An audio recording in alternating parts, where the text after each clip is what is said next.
from Lagos Traffic Radio 96.1 FM, moving Lagos forward.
Here is the Lagos State News at 7. I am Akan Usen.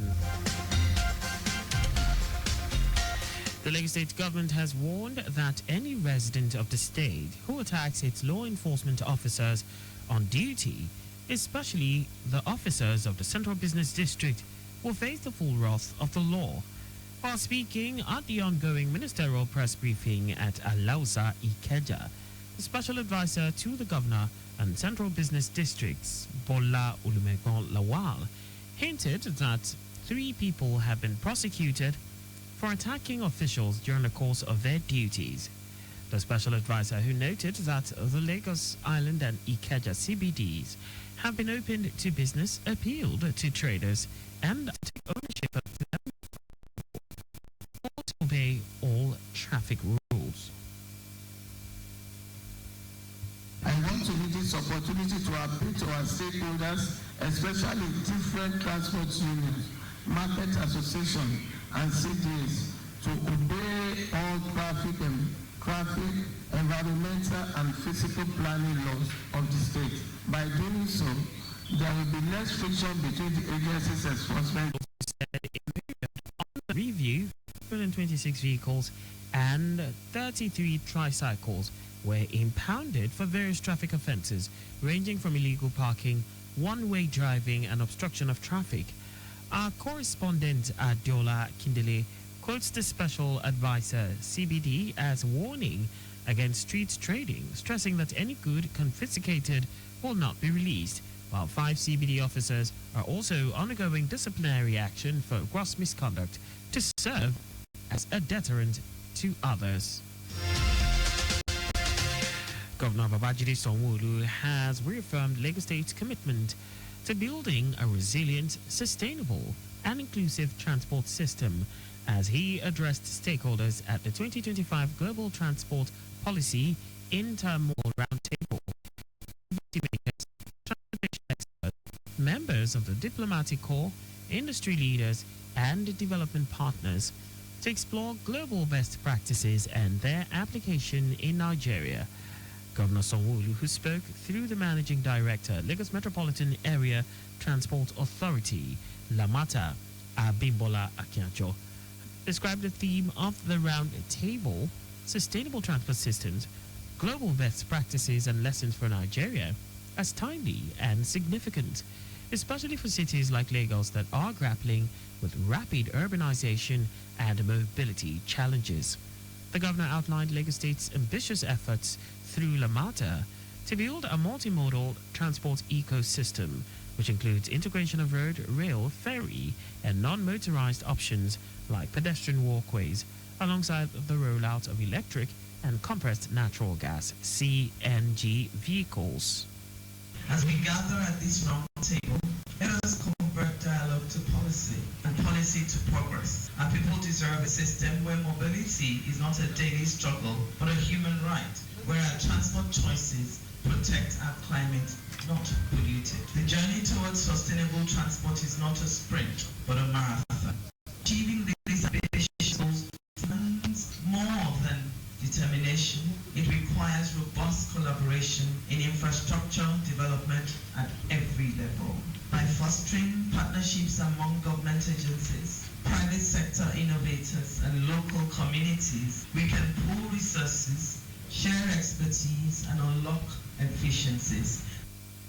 Earlier, Chairman and Chief Consultant, Global Transport Policy, Segun Musa, noted that public-private partnership is a key policy to creating a transportation network that supports the nation's aspiration and improves the quality of life of the citizens. Holistic transport policy, the one that will be symbiotic, that will allow all the mode of transportation to complement each other and create an enabling environment for the major actors so that we can use that to woo investors and develop our economy. Yes, the government needs to arrange both the state actors and the non-state actors in ensuring that we identify the deficits and bring people on board, that we catalog discussions to formulate the workable and appraisable policy that will improve the system.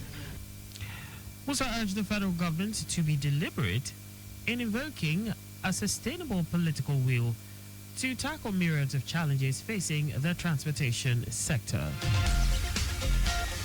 Lagos State government has restricted working hours at building sites statewide to the hours of 7 a.m. to 6 p.m. Mondays to Saturdays. This was announced by the Commissioner for Physical Planning and Urban Development, Oluyinka Olumide, in Alausa. Olumide said the restriction order must be strictly adhered to by all those involved in building construction in the state, as relevant government agencies will enforce compliance. He said concession to work outside these hours could be granted, subject to a formal application that will be treated on its merits. Olumide said the move to restrict working hours at building sites was expedient to protect the environment, combat building collapse, and promote social well-being and wellness. He urged residents to report any site found to be violating the order. Stakeholders in every sector have been urged to work together with persons living with disabilities, PWDs, to foster inclusion and remarkable progress. This was made at the 2025 edition of the National Handicap Youth Day Rally and Conference organized by the Association for Handicapped Persons Welfare, AHPW, with the theme Unity. In his welcome address, President of AHPW and the Special Persons Association of Nigeria, San Printwell David, highlighted the association's long-standing impact, having empowered over 5,000 persons with disabilities through education, healthcare, vocational training, and employment opportunities since inception. He emphasized this year's theme, Unity, as a guiding principle for the association's work throughout the year. Case children's rally because children with disabilities are isolated. What condition they not go for match pass, jumping, singing, etc. So we'll now carve out today to make sure that Taras, they sing praises, they rejoice, interact with their fellow students, then give them solid welfare. National Coordinator of the AHPW, Chidi Nwankwo, expanded on the theme, speaking directly to the youth about the importance and benefits of unity. Nwankwo underscored that the event aims to promote equal opportunity, empowerment and salvation for children and youths with disabilities. He also pointed to the initiative's broader goal to combat child abuse, destitution and drug abuse among young people in Nigeria. Lagos, one of Africa's largest and most vibrant cities, has been selected by the African Union Commission, AUC, and the International Committee of Afrima to host the 2025 edition of the prestigious All Africa Music Awards, Afrima. It will welcome leading and budding African music superstars, creative industry professionals, international media, members of the diplomatic corps, and fans of African music from around the world. Director for Social Development, Culture and Sports at the African Union Commission, Angela Martins, said the state has consistently been an excellent host, noting that Lagos's strong track record is a key reason the AU and the International Committee are confident it will once again deliver a world-class event.